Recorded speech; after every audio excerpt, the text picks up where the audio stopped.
Pessoal, eu não gosto de ficar batendo sempre na mesma tecla, mas eu vou falar de novo. A gente está vivendo algo incrível como juventude, tá? Eu trabalho aqui, pasme, 10 anos, eu trabalho desde os 12 aqui, não, brincadeira. Sou jovem, você vê pela minha camisa que eu sou jovem, né? E a calça dobradinha aqui, ó, isso é juventude, irmão. E a gente está vivendo coisas nesses últimos 3 anos inexplicáveis. Deus tem movido coisas incríveis no nosso meio, cara. A gente está vivendo um movimento de unidade na cidade, mas a gente está vivendo isso também aqui dentro do ministério. A gente está vivendo um crescimento incrível de gente que Deus está mandando. Deus está fazendo coisas no nosso meio. Se você faz parte do nosso ministério, está podendo viver isso com a gente. E de excelência, de crescimento, de maturidade. Cara, tem sido algo incrível. E para celebrar isso, essa unidade, a gente faz a nossa conferência. Então, cara, a gente pensou nessa conferência para ser algo especial de Deus. E cada convidado que a gente está trazendo, a gente pensou para a gente celebrar isso. Eu vou citar alguns, pastor Elias Dantas, que a gente está trazendo aqui. Esse cara é visionário. E o que a gente está vivendo em unidade hoje em Curitiba foi plantado por esse homem. Esse cara tem unido os pastores do mundo inteiro. No GKPN, você viu várias vezes o Michel citar isso aqui, o Lucas, eles reúnem os maiores pastores das igrejas do mundo inteiro e para trocar ideias, para esse network, e ele tem gerado isso, e essa semente que estava no coração dele foi gerada no coração do Michel, que trouxe para Curitiba, e a gente tem colhido isso entre as igrejas daqui. E esse pastor está vindo aqui, esse cara não mora no Brasil, tá? Ele é reitor da Universidade de Nyack, em Nova York, e a gente está trazendo esse cara aqui para falar um pouquinho sobre unidade, colocar isso também no teu coração. A gente está trazendo o pastor Isaías Zuber. Esse cara tem vivido um ministério de multiplicação na igreja dele incrível, cara. Você quer aprender mais sobre as suas células, cada preletor que a gente está trazendo, cara, é uma bagagem tremenda e você pode viver coisas incríveis. Geralmente, nós somos conhecidos, né, pelo carnaval no Brasil. E o carnaval geralmente ele deixa marcas, cara. Mas ele pode deixar marcas boas ou ruins. Eu quero convidar você para que esse carnaval você tenha marcas de Deus na tua vida, que marque o início do teu ano e que você cresça e amadureça espiritualmente. Amém? Amém. Então vamos lá, pega a sua Bíblia aí e abra no livro de Josué. Josué capítulo 5. Josué 5. Pode abrir a Bíblia, pode abrir o celular. Se estiver baixando o aplicativo agora vai demorar um pouco, mas eu sei que tem gente fazendo isso. Mas tudo bem, sem constrangimento, baixa. Vai ser bênção na tua vida. Josué 5, versículo 11. Quem achou diz amém. Quem não achou, diga Escola Bíblica Dominical. Aí, vou dar mais um tempinho. Vamos lá. No dia seguinte da Páscoa, nesse mesmo dia, eles comeram pão sem fermento e grãos de trigo tostados, produtos daquela terra. Um dia depois de comerem do produto da terra, o maná cessou. Já havia maná para os israelitas. Já não havia mais maná para os israelitas. E naquele mesmo ano, eles comeram do fruto da terra de Canaã. Senhor Jesus, nessa noite, nos dá o real entendimento da Tua palavra. Que aqui, Pai, a gente possa aprender, Deus, diretamente do Senhor, Pai. Que é manso e humilde de coração, Deus. Que a gente possa abrir o nosso coração para receber de Ti. Então me cala aqui nessa noite, para que o Senhor fale. Essa é a minha oração, em nome de Jesus. Amém e amém. Gente, essa noite eu fiquei incumbido da missão de trazer a palavra. E eu estava orando essa semana, tentando entender de Deus o que Deus tinha para a tua vida, para a minha vida, para que a gente aprendesse dele aqui nessa noite. E orando sobre isso, Deus me trouxe essa passagem. Essa passagem logo depois que o povo de Israel chega na terra prometida. E algo me chamou a atenção. Uma palavra aqui, na verdade, uma frase, 2 palavras, né? Cessou o maná. E eu fiquei pensando nisso, falei, caramba, chegou a hora do maná cessar. Eu lembrei de uma história. Eu, como eu falei, sou um garoto muito jovem, muito moço. Estou no alto dos meus 29 anos, e eu casei muito cedo, eu casei com 21 anos de idade. E eu e minha esposa, a gente era muito novo quando a gente casou, e saímos da casa dos pais muito cedo e tal. E eu lembro que a gente estava nos preparativos do casamento, a gente ficou mais de um ano preparando o casamento. E quem aqui já casou sabe o quanto isso gera empenho, né? O casamento. Então você tem que ter um monte de coisa. Flor, música, docinho, comida. Quem aqui já casou? Levante sua mão. Já casou? Muito bom. Você que não levantou a mão, você vai viver isso, irmão. Eu creio. Receba. E é uma loucura, cara, porque você tem muitas incumbências e um monte de coisa e tal. E o casamento, ele é uma festa, ele é uma parada assim que é uma loucura. Que, cara, é uma noite que você gasta como nunca e que você também esquece tudo, porque eu fui ver só na filmagem meu casamento depois. E aí você tem que ver viagem que você vai fazer depois, que você não vai fazer. Você não tem dinheiro para pagar aquilo, você não tem dinheiro nem para começar a vida, você já vai ter que pagar uma festa, enfim, uma loucura. E aí a gente estava vivendo esse momento com 21 anos de idade, e foi bênção, Deus deu tudo pra gente, a gente viveu coisas incríveis, ganhamos apartamento, a gente ganhou, cara, com o dinheiro da gravata a gente comprou um carro. Irmão, o no 1095 também, calma, né? Mas um carro, né? 4 rodas, volante, 4 marchas, 4 só. Humilde. Cara, mas Deus foi cuidando de tudo. Mas era milagre atrás de milagre. Muita coisa acontecendo ali e tal, não sei o que. Pré-casamento. E cara, não sei o que, tem que pagar não sei quanto, não sei onde. Surge dinheiro de não sei de onde. Vamos viajar, pô, vamos pra onde? Caiobá. Irmão, viagem. Vai de mel. De repente, pô, meu irmão vem e tal, não sei o que. Vamos pra Buenos Aires. Budalzinho nunca saiu de Curitiba, passou lua de mel em Buenos Aires. Cara, e aí fomos, cara, beleza, casamos, fomos para a Argentina. Lá na Argentina foi muito legal também, fomos no zoológico, você entra dentro da jaula. Cara, nunca mais vou fazer isso na minha vida, mas é muito interessante. E, cara, a gente vê um monte de coisa assim. Passamos uma semana lá, até que a gente volta para a vida. E eu lembro daquele momento em que a gente entra em casa, e aí é aquela coisa, né? Entramos em casa e tal, opa, deixa a mala ali e tal, fecha a porta. Eita, chegamos em casa, né? É aqui que a gente vai morar, né? É aqui. Nessa hora minha mulher começou a ter uma palpitação, cara. E ela sentou assim. Aí o que foi, amor? Ela levantou, foi para um lado, foi para o outro. Era esse o tamanho do apartamento. Era 40 metros quadrados, não tinha muito para onde ir, assim. E aí a gente ali naquele momento, o banheiro, nosso banheiro, você sabia o que a pessoa ia fazer, o cara ia fazer se ele entrava de frente ou se ele entrava de costas. Tinha uma clarabóia que dividia entre os apartamentos. A gente tinha o banheiro dividido entre 4 apartamentos, assim. Aí eu tomava banho, eu escutava tudo que o vizinho estava fazendo. Aí o vizinho era crente, cara. E ele cantava a música, eu fazia a segunda voz ali, era legal, assim. Entra na minha vida. Era legal, a gente vivia esse momento ali. Eu sei que minha mulher naquela hora, cara, ela começou a dar uma gastura. A gente tinha um jantar para ir de noite, tipo, sei lá, era umas 7 horas de jantar, aquilo era umas 5 horas da tarde. A gente morava no Campo Comprido, era esse apartamento.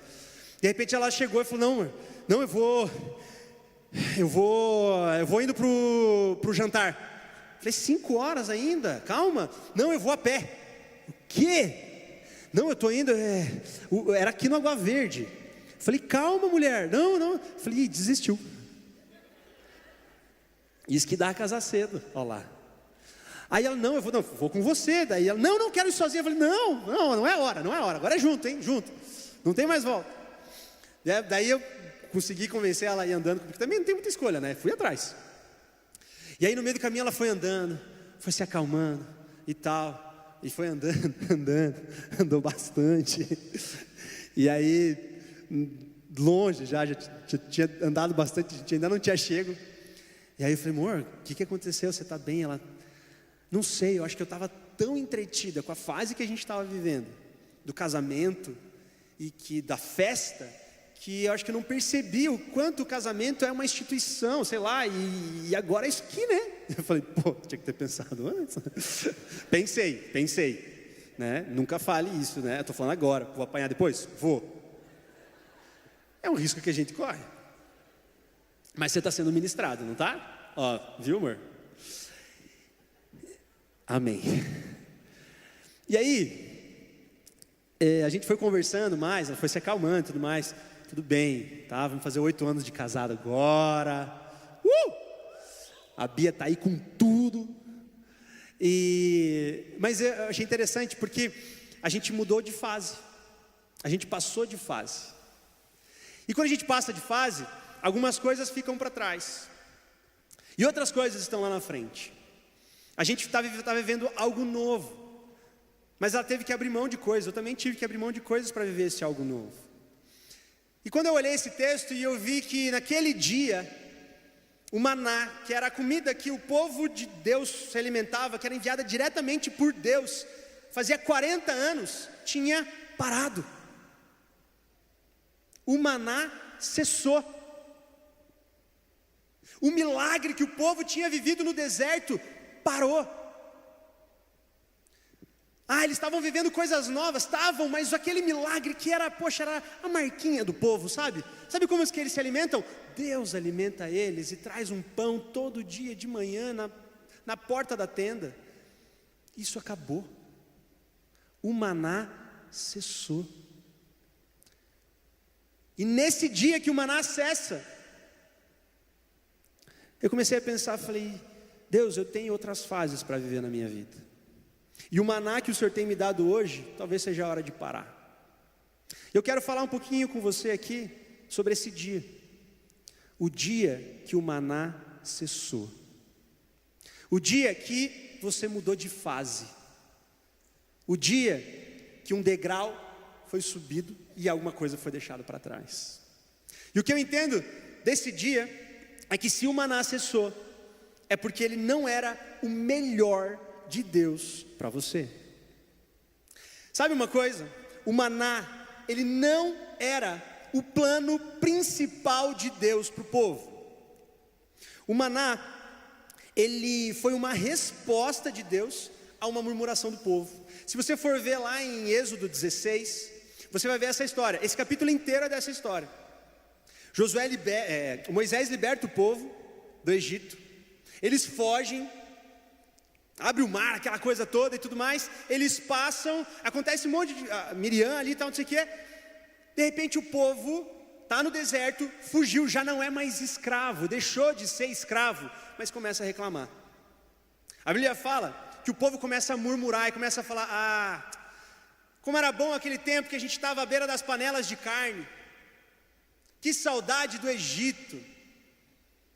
E aí naquele momento, Moisés chega para Deus e fala: Deus, o povo está murmurando, mas o povo está murmurando para o Senhor, não é nem para nós, eu não tenho o que eu possa fazer.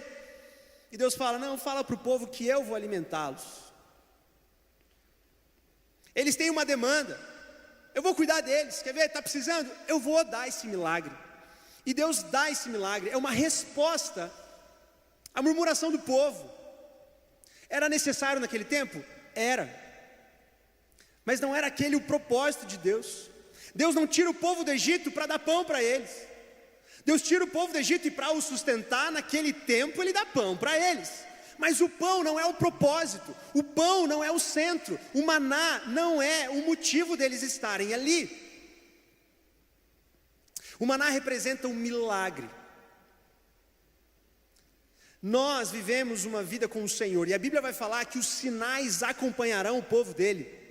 Você vai viver sinais do Senhor na tua vida, você vai ver milagres, com certeza, mas não é por eles que você tem que viver. Nós vivemos por fé e não pelos sinais. Os sinais nos acompanham, mas eles nunca devem ser o propósito das nossas vidas.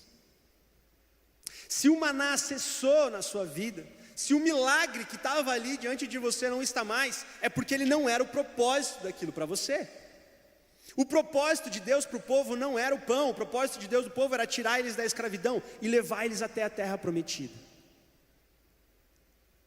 A questão é que isso demora 40 anos. Talvez algo que te sustentava foi embora. Então, isso quer dizer que isso poderia ser até o plano de Deus para você, mas ainda não era a terra prometida. Falando um pouco mais de casamento, eu virei pastor há 2 anos. E aí, você começa a fazer casamento, mas um dos primeiros casamentos que eu fui fazer, eu não conhecia muito bem o casal, e sempre que eu marco o casamento e tal, eu gosto de ter uma conversa antes, pelo menos uma, para ir conhecendo e tudo mais. E esse casal veio por indicação lá do plantão, e falou, não precisava de um pastor aqui e tal, era meio perto para fazer. Eu falei, não, beleza, mas marquei com eles e tal, algumas semanas antes, e aí eu marquei de conversar com eles, conversei com o casal, e a noiva chega para mim, e fala, pastor, precisava conversar com você. Eu, pois não. Eu não sei se eu quero casar. Eu falei, querida, falta 10 dias para o seu casamento. Ela, não, eu amo o meu noivo. Eu gosto da ideia. Mas sabe, eu olhei para a casa dos meus pais, lá tem o meu quartinho. Lá tem as minhas coisas, lá as contas estão pagas. Lá não... Eu já estou adequado, a minha mãe já sabe a comida do jeito que eu gosto, eu vou ter que cozinhar, não sei se eu sei cozinhar, eu vou morar mais longe, eu não sei. E ela começou a esboçar o medo de viver algo novo. E aí, naquela hora você ora, coloca os fatos na mesa e naturalmente a decisão é tomada. Ela casou e está feliz até hoje. Mas interessante é que ela estava com medo de abrir mão daquele que talvez era maná para a vida dela. Serviu por um tempo, mas não era o propósito da vida dela viver para sempre com seus pais.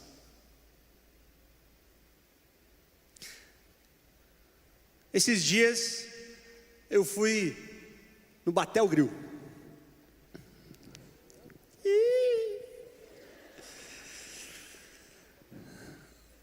E cara, quando eu vou no Batel Grill, é um evento, né, irmão? O cara chega em costelinha borboleta, eu picanha.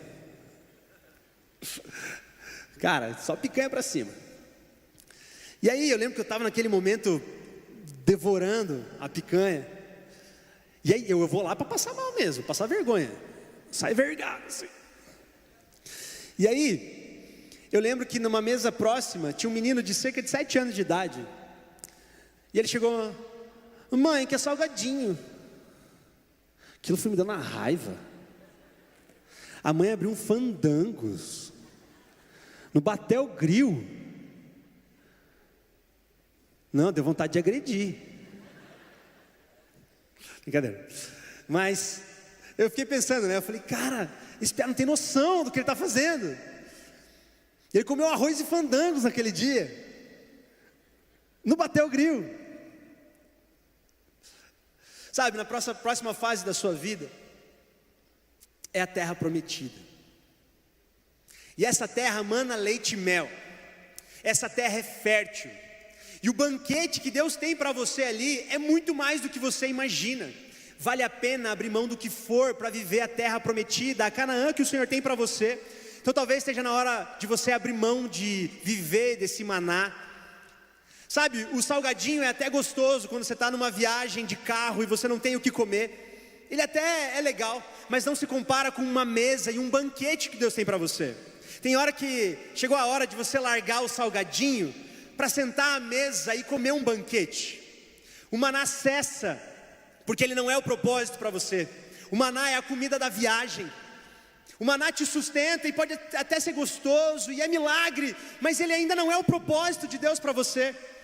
Deus tem milagre para você? Tem sim. Mas nada se compara à terra prometida do que o Senhor tem para você. Você concorda comigo que o Evangelho tem o poder de Deus?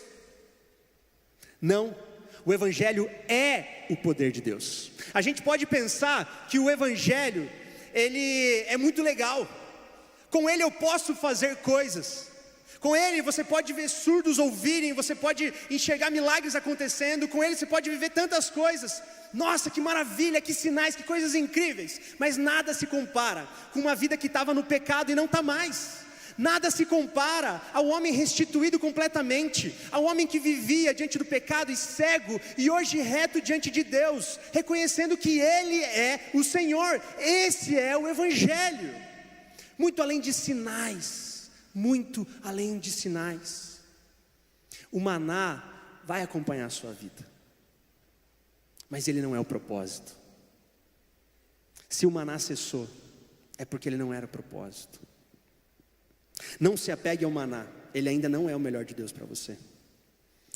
E na terra prometida, não tem maná, não precisa. Segunda característica desse dia, é que se o maná cessou, é porque o deserto acabou. O deserto aparece na Bíblia, no Antigo e no Novo Testamento. No Antigo Testamento é nesse texto, é nesse panorama. O povo de Israel sai do Egito, ele era escravo lá, passa 40 anos no deserto e herda a terra, Canaã. No Novo Testamento, isso acontece no início do ministério de Jesus. A Bíblia vai contar a história do nascimento de Jesus, vai contar a história de Jesus pré-adolescente, aos 12 anos, ele ensinando no templo, e é um texto bem interessante, que os pais deles perdem ele, é bem legal. Tipo, esqueceram de mim, assim. E depois a Bíblia vai contar a história de Jesus sendo batizado. E logo depois disso, você vai ver a história de Jesus sendo levado pelo Espírito Santo ao deserto. E o deserto, ele é um lugar de treinamento. Jesus passa 40 dias no deserto, em jejum. E ali naquele lugar, ele é preparado. Ao final desses 40 dias, ele é tentado por Satanás. E quando termina esse momento, quando ele passa pelas tentações, a Bíblia vai dali em diante vai começar o seu ministério. É como se fosse um tempo preparatório para o que Jesus ia viver. Ele precisava passar pelo deserto. E na nossa vida a gente vai viver os nossos desertos. Deserto é um tempo de desenvolvimento. Deserto é um tempo difícil que nos faz sair mais fortes. Em várias culturas existem ritos de passagem que envolvem esse processo. Eu lembro que sobre o povo espartano, quando eu estudei sobre o povo espartano, que eles têm tinham entre a cultura deles, quando o menino fazia 12 anos, se eu não me engano, ele era solto nas planícies e tudo mais, na floresta, nu, para que eles aprendessem a sobreviver e voltassem para casa. E ao voltar para casa, ele era reconhecido já como algo diferente, como um homem. Um tempo de passagem, um tempo de crescimento. E o deserto, ele é uma fase difícil, mas ele é necessária nas nossas vidas. A gente vai passar por vários momentos de deserto, vários momentos. Momentos difíceis, mas momentos que forjam o nosso caráter. Se você tem uma caminhada cristã um pouco mais longa, você vai poder identificar na tua vida os desertos que você passou. Eu passei desertos na minha vida em várias áreas. Logo que a gente casou, a gente passou na área financeira. E era um 7-1 por dia. Mas era milagre, milagre, milagre. Quando eu fui pedir a minha esposa em casamento, eu ganhava R$700 por mês. Mas Deus nos sustentou. Essa história do carro mesmo, era o Uninho.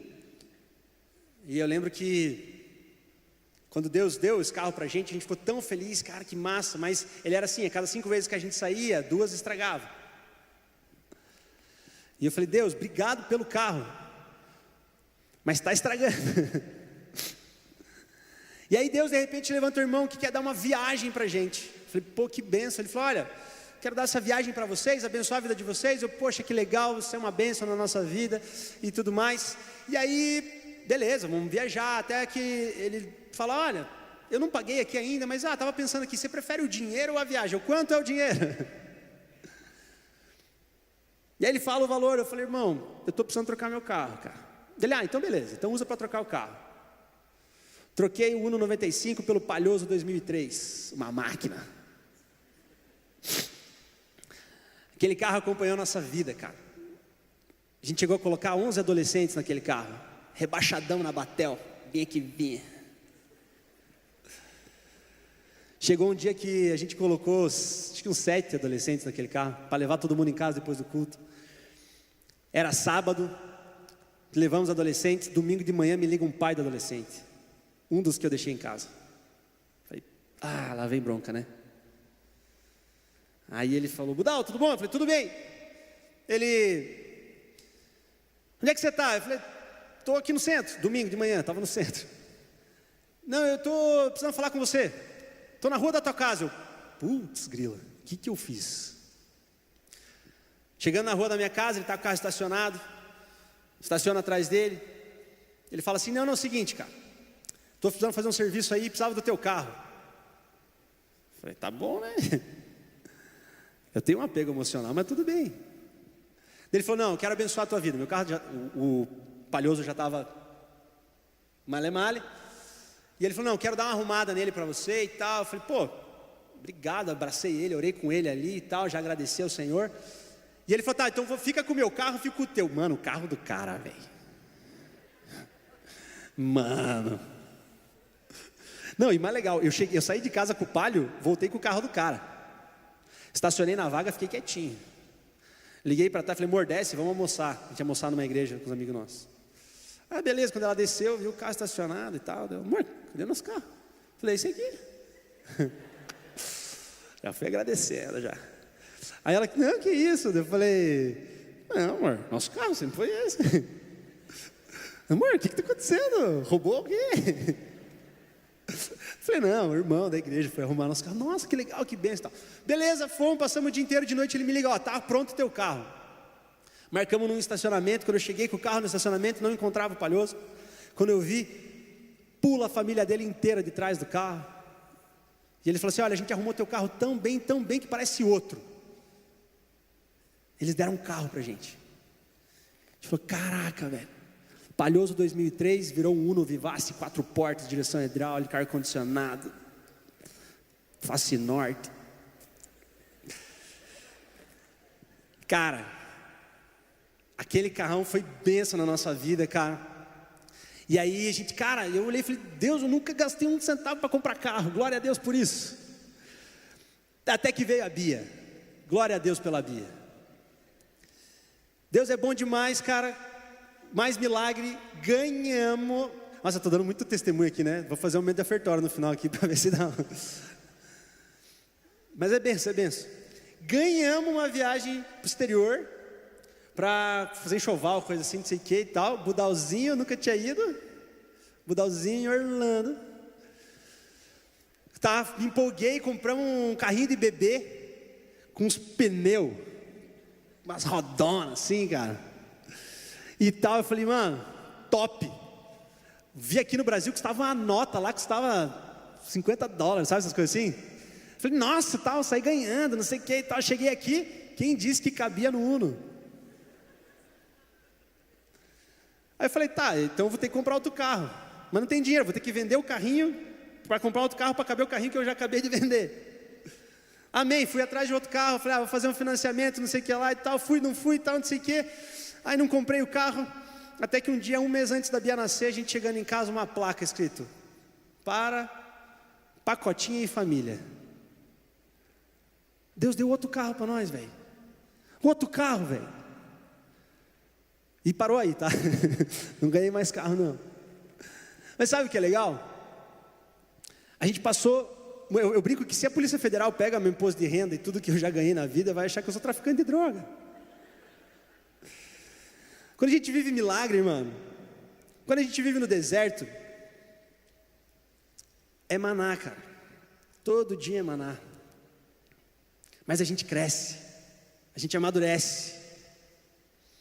Eu vivi isso na área financeira, mas vivi isso também na área emocional.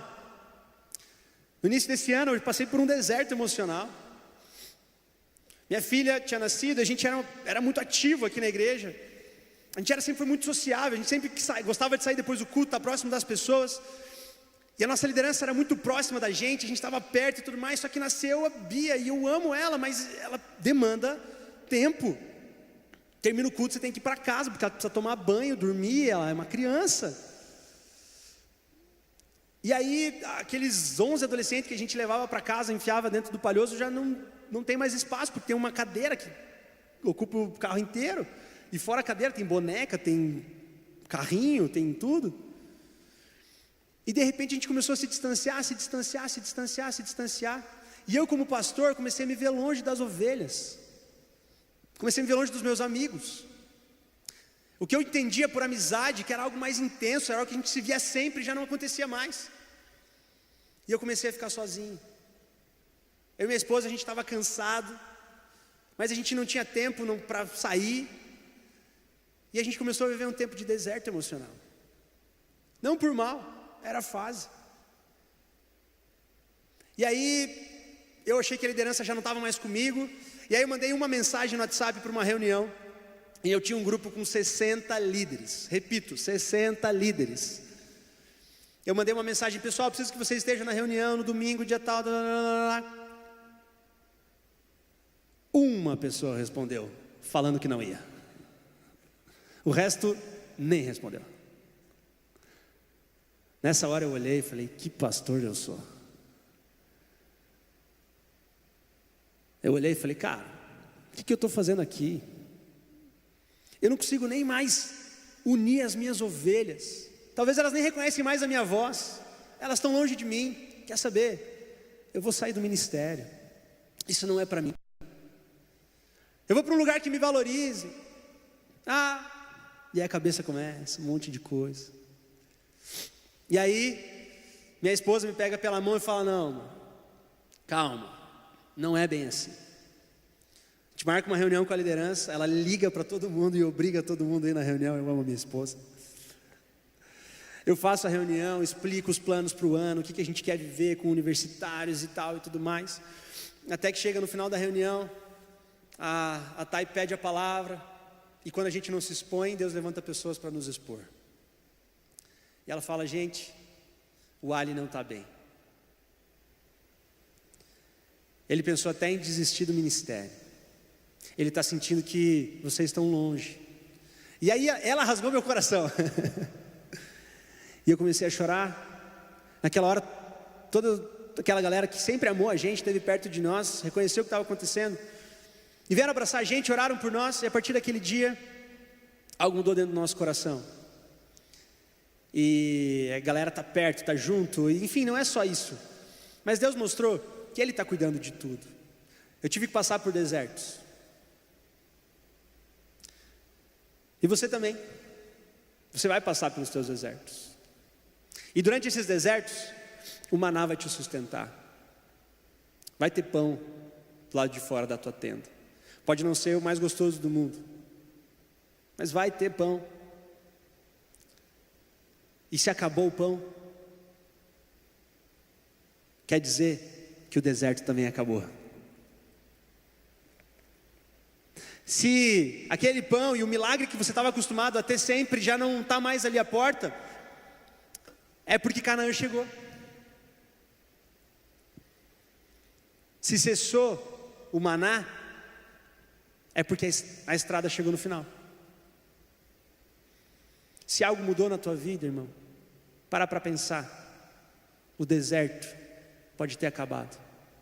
E agora é hora de viver algo novo. No tempo do deserto, pode ter certeza que os sinais vão te acompanhar. Mas quando você herdar a terra, talvez eles simplesmente não sejam mais necessários. Terceiro e último fato que eu vejo sobre esse dia do maná: se o maná cessou, é porque o solo que você está é fértil para o seu trabalho. No deserto, não tinha como plantar. O solo do deserto não tem como você plantar. O solo do deserto, ele é feito para você passar por ali. Acontece que Deus, ele dá um jeito de, mesmo sem você ter como plantar, o povo de Israel colhia. Agora, o povo teria uma terra para plantar. E não seria qualquer terra, seria uma terra extremamente fértil. Sabe, você pode ter certeza que Deus vai continuar te sustentando. Ele sempre vai nos sustentar. Ele se coloca como provedor da minha e da tua vida. Isso vai ser sempre. Mas agora Ele vai fazer isso através da capacitação do Espírito. Ele vai fazer isso. A Bíblia vai falar que o Espírito Santo distribui os dons. E Deus, Ele colocou em você dons e talentos, capacidades e condições de trabalhar. A Bíblia tem um termo chamado neófito. Você sabe o que isso quer dizer? Novo na fé, recém-nascido. E o neófito, ele tem a salvação, ele conheceu Jesus, mas ele está aprendendo a andar, ele está crescendo. E esse neófito você tem que andar perto. O neófito você não pode dar responsabilidades para ele. Você tem que o instruir. O neófito tem que passar pelo deserto dele. O neófito vai descobrir coisas com o Senhor. O neófito vai ter crises. Acontece que chega uma hora que nós passamos de neófitos para maduros na fé. E aí, uma das marcas da maturidade em todas as áreas da nossa vida é o trabalho. O trabalho é uma marca da maturidade. Lucas 10, 2, a Bíblia vai falar: a colheita é grande, mas os trabalhadores são poucos. Portanto, peça ao Senhor da colheita que mande trabalhadores para a sua colheita. A Bíblia vai falar, lá em Hebreus 5, sobre aquele que se alimenta de leite espiritual. Ele vai falar sobre alimento sólido e alimento líquido. Ele vai fazer uma diferença entre o tipo de alimento que alguém espiritualmente maduro come e o tipo de alimento que alguém imaturo vai comer. Ele vai fazer essa diferença entre pessoas maduras e pessoas imaturas. 1 Coríntios 13, 11, a Bíblia vai falar: quando eu era menino, eu pensava como menino, eu agia como menino. Agora que virei homem, deixei para trás as coisas de menino.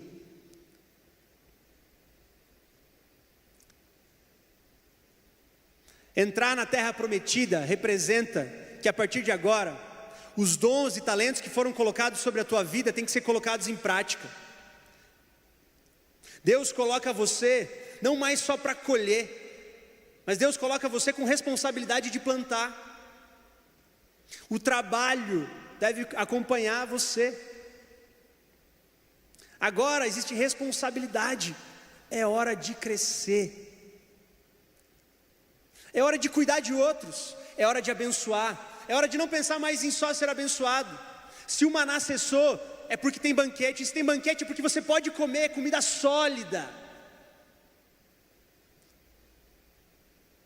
Se o maná cessou, é porque uma fase passou na sua vida. O ano está acabando. O ano está acabando. Esse é nosso último culto do ano. E você deve ter vivido muitas coisas esse ano. Você pode ter crescido e amadurecido em várias áreas. Mas e as que você não cresceu e não amadureceu?